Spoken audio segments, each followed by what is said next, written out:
две ассоциации в связи с таким вот моим видом. Это либо Ленин на субботнике, либо Арнольд Шварценеггер из фильма «Команда».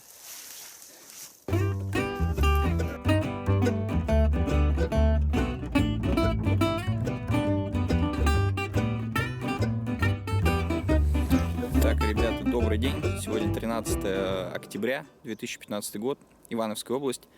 Я нахожусь неподалеку от старой дороги на деревню Малинки. Вот. Те самые Малинки, про которые пела у нас дискотека «Авария» в свое время. Вот, здесь я в лесу нахожусь для того, чтобы попробовать сделать впервые костер под названием Нодия или Нодия, кто как называет его. Достаточно такой популярный костер. Многие блогеры, которые любят выбираться в лес, такие лесные блогеры, походные, делали этот костер, снимали его на камеру. Там достаточно много разных вариаций этого костра.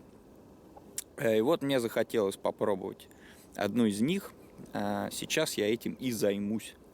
Вот, я зашел уже в лес так неглубоко и нашел себе, так сказать, лисину для этого костра. Там потребуется мне 2 бревна, таких достаточно толстых, может быть, сантиметров до 30 в диаметре, и сухих. Вот, сейчас я покажу, какое дерево я нашел. Это ель сухая. Вот она стоит. Из таких 2 отростков. Вот, и главное, она, как бы, ну тут не видно. Там макушка у нее вот целая, это значит дерево сухое. То есть, если кончик обломан, то влага может уже попадать в ствол. Вот, сейчас я займусь порубкой этого дерева. У меня с собой только топор, к сожалению. Я чувствую, что это займет достаточно много времени и сил. Ладно, начинаю рубить. В общем, время 13:45. Я засекаю время, чтобы узнать, сколько у меня, насколько я затрачу его на приготовление дров и вообще разведение этого костра. То есть, когда он уже выйдет в нормальный режим горения, этот костер. Он достаточно трудоемкий, я так понимаю. Вот топор, которым я сейчас буду нещадно рубить это дерево. Вот, ну все. Итак, 10 минут рубки. И вот в таком состоянии находится сейчас объект. Угу. Ну, достаточно сложно, конечно, этим топором рубить. Если предположить мне еще сделать как минимум 2 таких же руба, то это все физически тяжело достаточно. Без пилы. С пилой, наверное, легче было. Вот, ну ладно, продолжаем.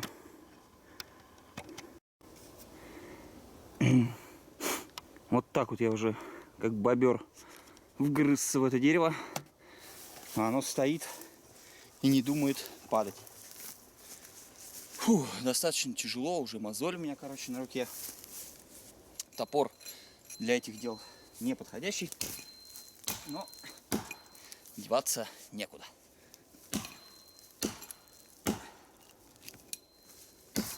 Будем надеяться, что оно упадет туда, а не сюда.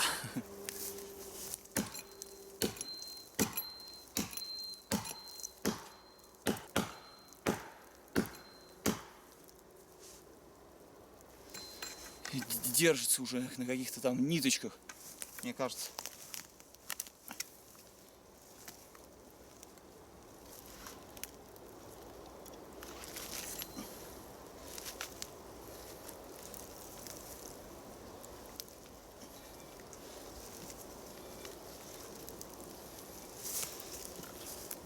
Не хочет.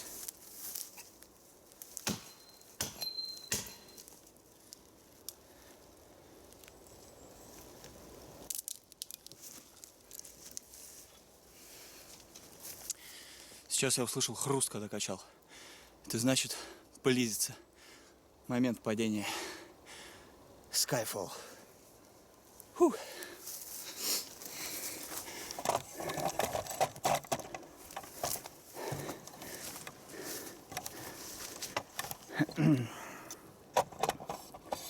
Сейчас мы выберем ракурс более интересный. Постараемся заснять хотя бы частично красоту деструкции.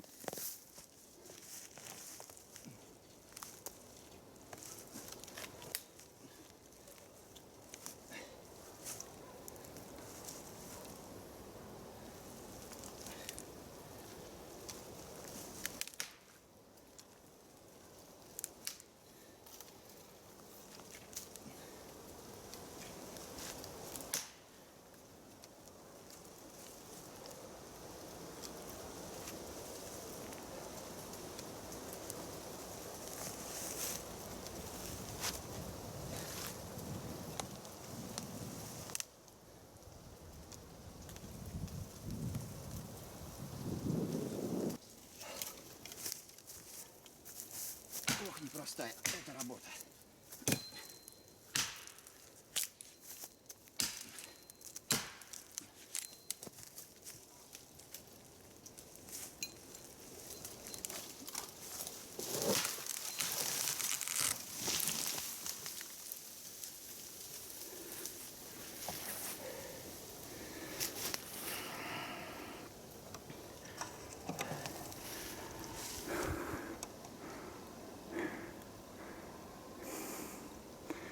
Надеюсь, с этим можно будет что-нибудь сделать.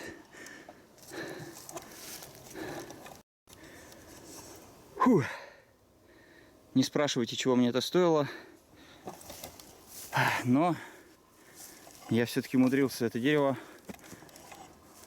уложить на землю. Вот такой вот пенек у него остался. Вот с помощью этой лаги я тут его сейчас корячил. Какую борозду оно здесь мне проделало. Фух, ну, как бы вот оно во всей красе.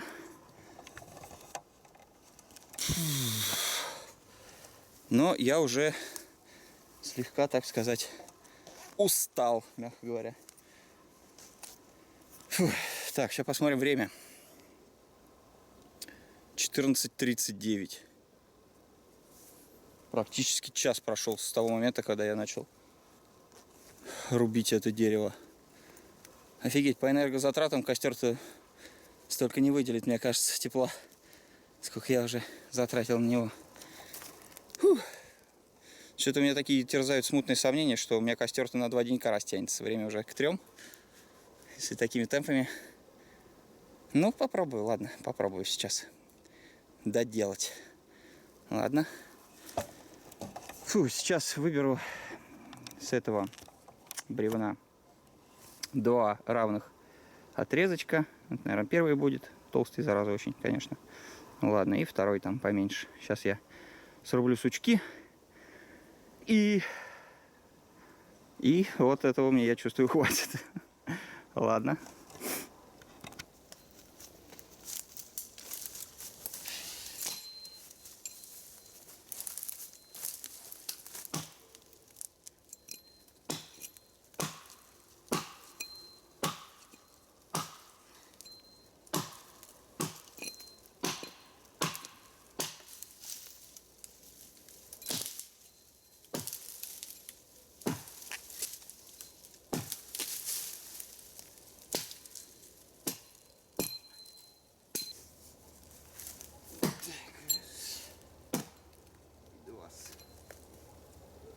Да.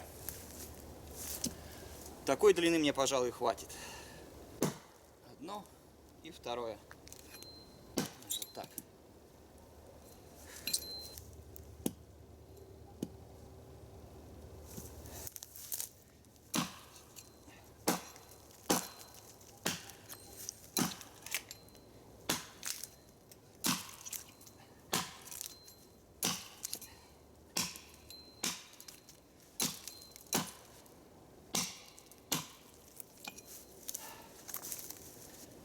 С удовольствием сейчас бы съездил домой за пилой. Но надо рубить так.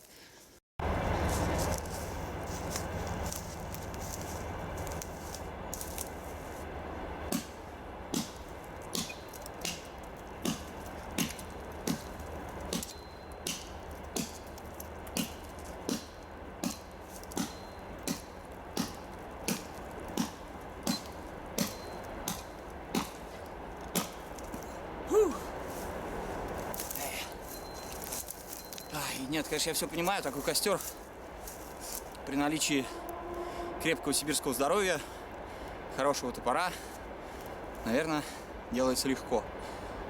Ой, но в нынешних современных городских условиях, когда мужики-то все хлюпики, это что-то как-то очень тяжело. Да? Вот вам, блин, настоящий мужской русский фитнес. Не хрена там деньги по фитнес-залам оставлять. Вышел, размялся, все.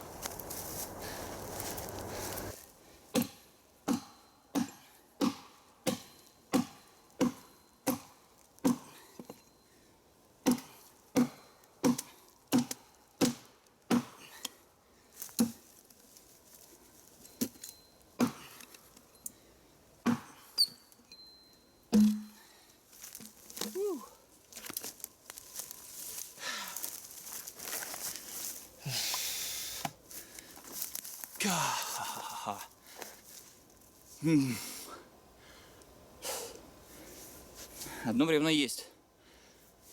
Пожалуй, что я заслужил себе небольшой перерыв на чай.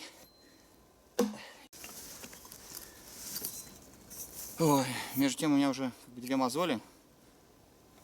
Тут одна на пальце и вторая уже как бы надулась тут. Вот здесь еще не лопнула.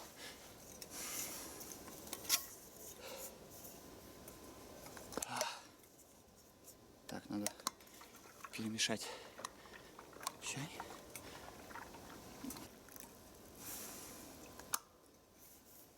Фу. Ваше здоровье. Отлично. Фу. Ну, очень, конечно, хочется сегодня успеть. Сюда делать, блин, времени не посмотрел. Ну, наверное, уже 4-й час. Ладно, сейчас попью чаек и продолжу. Так, ребята, все, второе бревно тоже срублено. Самая тяжелая часть работы, на мой взгляд, уже сделана. Так. Китайский топор справился. Русский мужик тоже справился. Вот, теперь начинается второй этап. Наверное, 3-й даже. Первый — это найти дерево, срубить. Второй — разделить его на 2 бревна необходимые. 3-й — это будет заготовка таких жердин, скрепляющих нодью. Делаются они желательно из сырого дерева, свежего, чтобы они быстро не прогорели. Поэтому тут надо взять как бы грех на душу небольшой и срубить какой-нибудь, ну, сорное какое-нибудь деревцо в лесу, там небольшой куст, коих полно, там растут везде, там, не знаю, рябина какая-нибудь. Там надо 4 кусочка, ну где-то по метру, даже можно меньше. Вот, я думаю, что ничего страшного от этого лес не потеряет, тем более не так часто это и требуется. Вот таких вот кустов различных, ну, полно на самом деле. Порой сквозь них пройти трудно. Вот. Ну, сейчас я этим и займусь.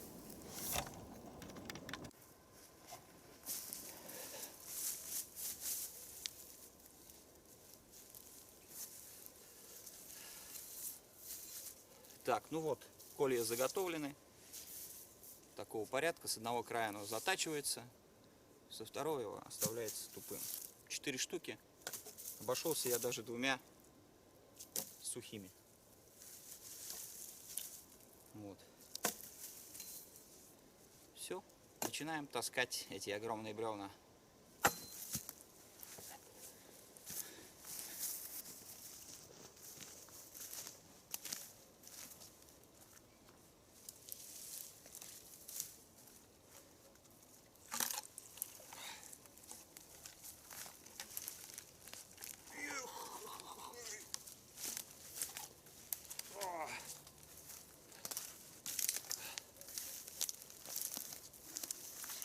Ну, тут две ассоциации в связи с таким вот моим видом. Это либо Ленин на субботнике, либо Арнольд Шварценеггер из фильма «Команда».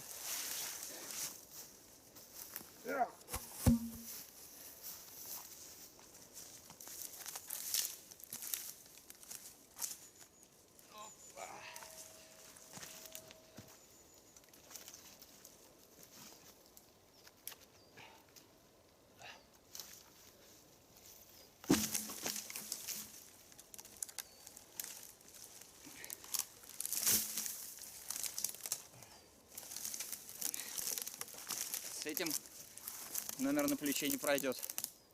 Надета у меня такая королевская получится. Оп. Вот так. Ну все, нижнее бревно, как вы видите, лежит. Наверх выбираем такую сторону, которая менее сучкистая. Менее сучистая. Вот, где поменьше сучков. И начинаем ее немножко обтесывать топором и делать на ней различные заусенцы, зазубрины, чтобы за эти места максимально мог зацепиться огонь. Всякие такие вот неровности делаем топориком.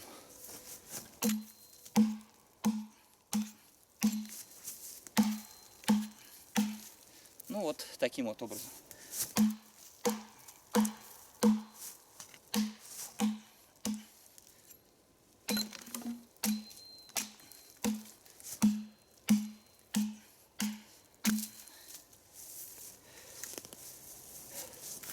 И так вдоль всего бревна. Все, бревно затесано по этой поверхности, по верхней. А сейчас мы будем по краям этого бревна вбивать все вот эти 4 колышка, которые были до этого заготовлены.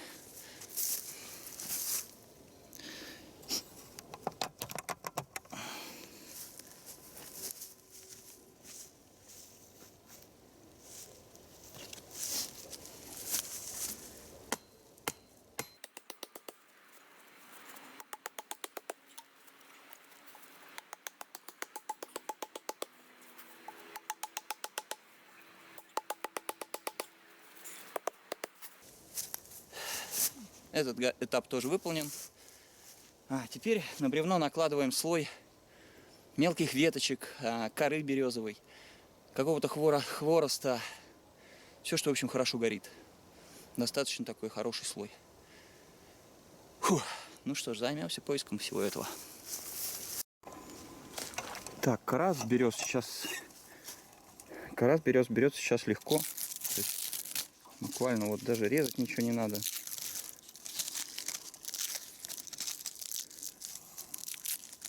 Все руками. Вот на этой березе еще похуже как-то. Вот перед этим я набрал просто огромные такие пласты, вот таким же образом снимались. То есть все у нас максимально экологично. Видите, вот уже сколько.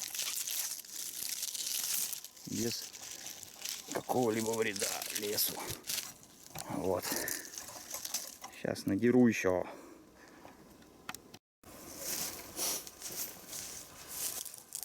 Так, ну все, заготовил я частично уже хвороста немного и березовой коры. Сейчас начну все это дело укладывать. Таким образом. Ну, буду делать так. Сначала кладу кору. Как-то так вот хаотично.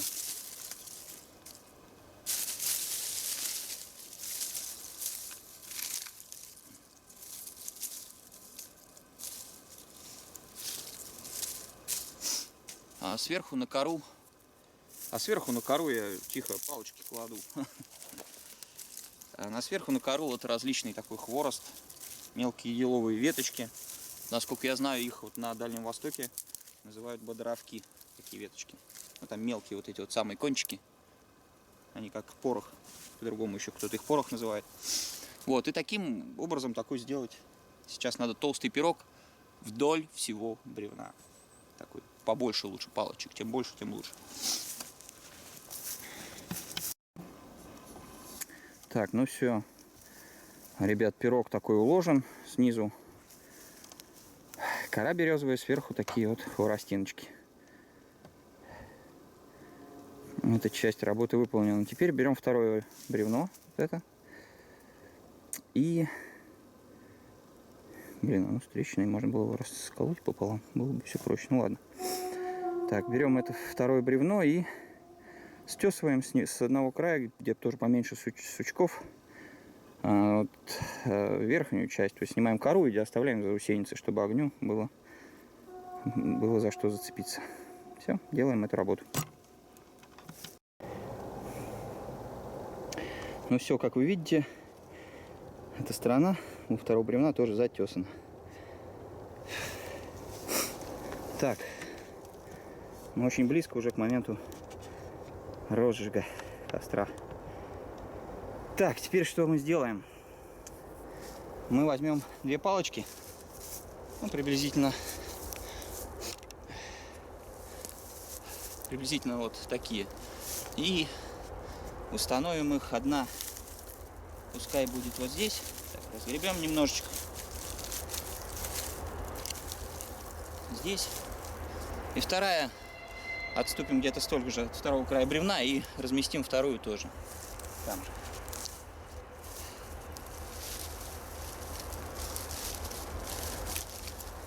Все.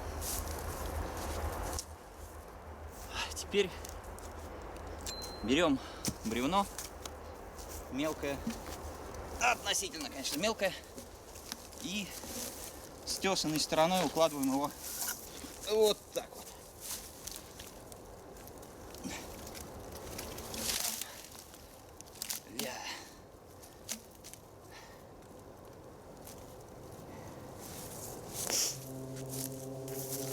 Немножечко, чувствую, надо перебить клинья вот эти вот, чтобы не каталось бревно.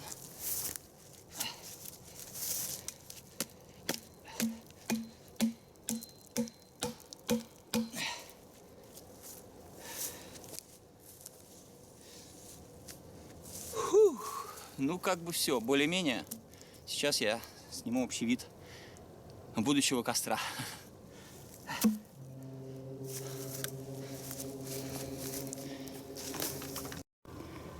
Вот так вот выглядит наша нодья.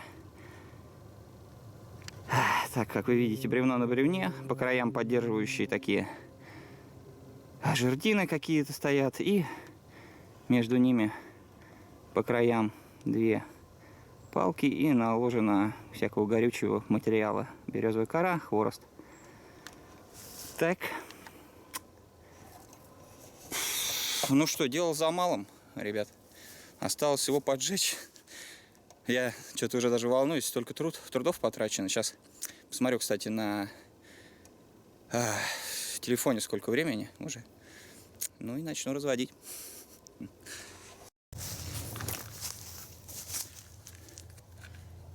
Итак, ребят, времени 4 часа. Итого нодью я делаю уже 2 часа 15 минут, где-то, насколько я помню. Ну что ж,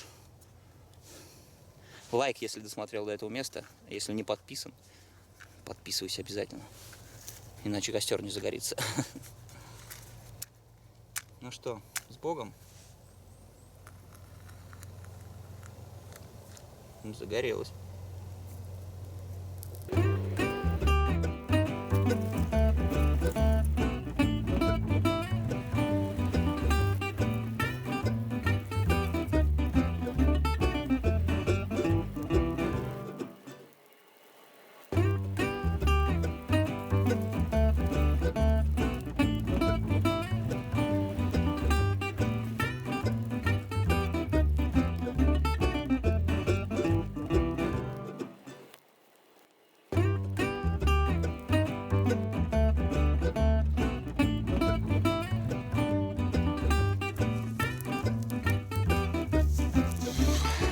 Как-то так, ребят, я не знаю, считать ли это уже победой, но мне это нравится.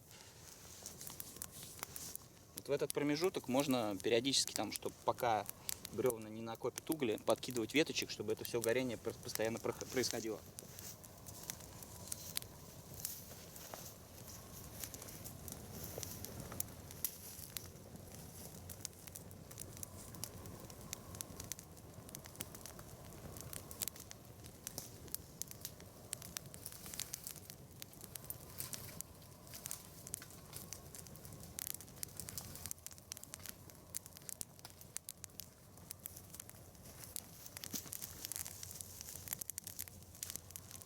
Это вообще костер для таких долгих,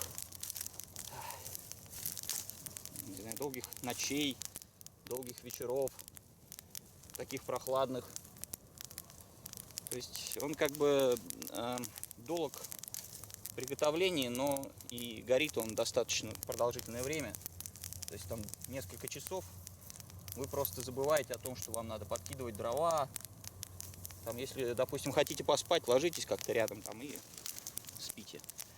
За счет такой большой поверхности вот этого экрана теплового, то достаточно горячий такой костер. Сейчас пока отключусь.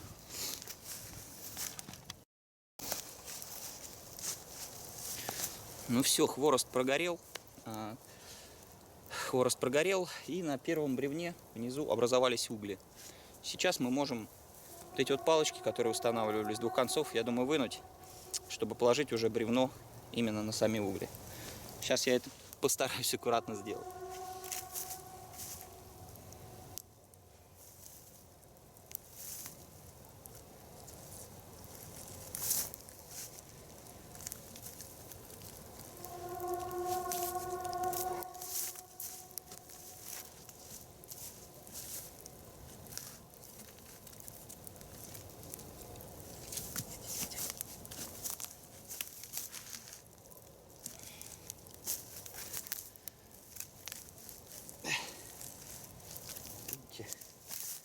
В этот момент я не учел, что здесь не подбил-то бревнышко. Получился такой большой замин.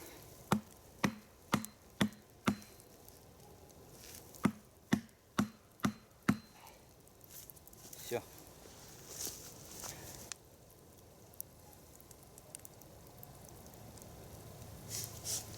Получилось так, что бревно, соответственно, снизу толще, к макушке оно становится потоньше, и поэтому я немножко неправильно его расположил. Надо было толстый край к тонкому повернуть. У меня получилось два толстых и два тонких, поэтому здесь расстояние выше между бревнами. Все-таки я подложу одну палочку.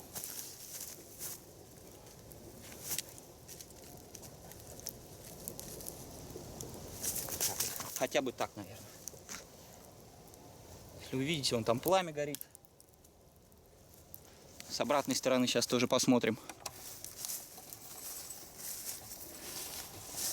И с обратной стороны все еще лучше. Даже горит.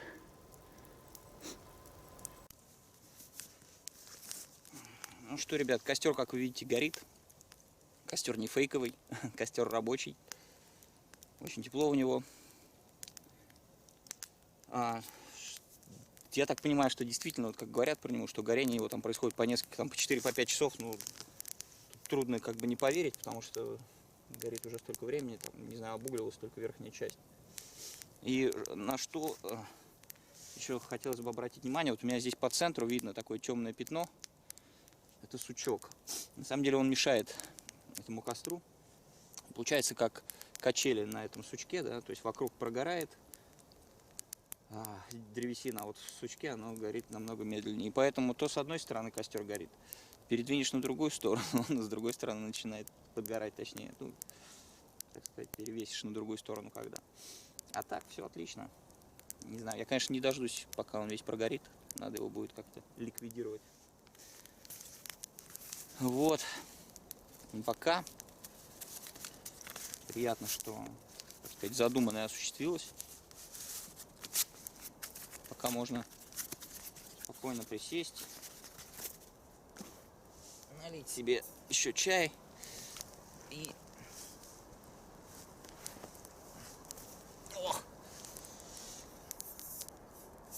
чувством выполненного долга, насладиться осенним лесом, насладиться костром. Как-то так. Все, всем спасибо огромное за просмотр. Подписчикам, случайным зрителям. Кто не подписан, подписывайтесь на канал. Ставьте лайки. До новых встреч. Пока.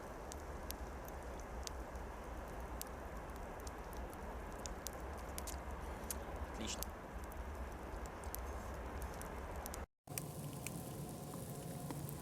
После часа горения костер еще только-только выходит на свой, так сказать, рабочий режим.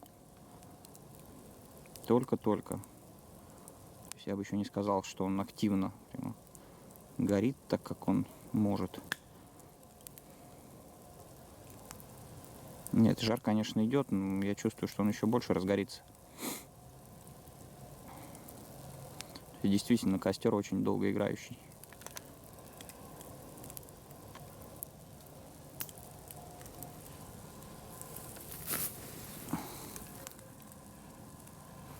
Угли на каждом из бревен отражают тепло друг друга, ну и, соответственно, поддерживают постоянное горение дерева.